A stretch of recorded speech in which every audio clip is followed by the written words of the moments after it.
composite number 1 in the name of from Dublin Bay North constituency. Is there a delegate from the branch from the constituency to propose composite 1?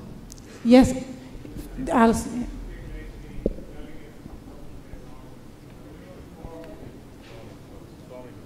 Okay, formally proposed, and Alison to speak on the motion.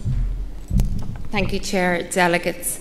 Like Minister Humphrey's conversation on doorsteps, this motion also reflects my experience on the doors, particularly with regard to jobs, welfare, and it focuses on those who are self-employed. Too often during the recession, we have seen the impact on workers and their families when they lose jobs. While a decent wage is not what our social welfare offers, it does offer enough to cushion the loss of those without jobs and to help them provide for their families. However, those who are self-employed and find their work gone or dried up, this is not entirely the same. Nor do they have the same supports if they have an accident or suffer an illness that leaves them unable to work. Think of your local taxi man, your plumber, your beautician, your hairdresser. This is unfair. I wholeheartedly commend Labour in retaining core welfare entitlements during this government and also in creating progressive pathways and opportunities for work.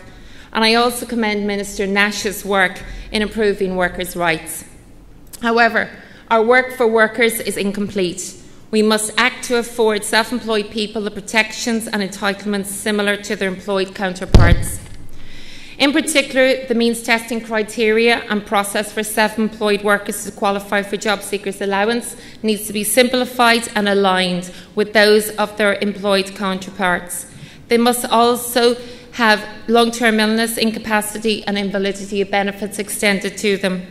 Changes therefore need to be made to our welfare system and to our PRSI system and the contributions they make. Self-employed workers are job creators of the future, and they need equal welfare protection when things go wrong for them. In tandem with these changes, there is also a need to ensure full compliance with the Code of Practice for determining employment and self-employment status of individuals.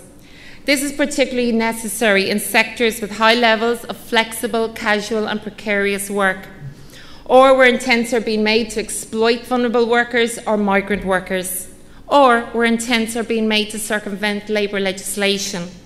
I'm particularly thinking of the construction sector and recent issues highlighted by Unite Trade Union.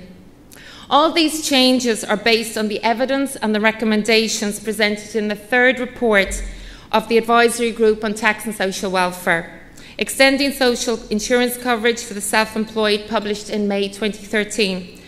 I'm therefore asking that we, the Labour Party, move to implement the recommendations of this report in Budget 2016 and that we give a commitment to their full implementation in our election manifesto. Thank you. I urge you to support the motion. Thank you.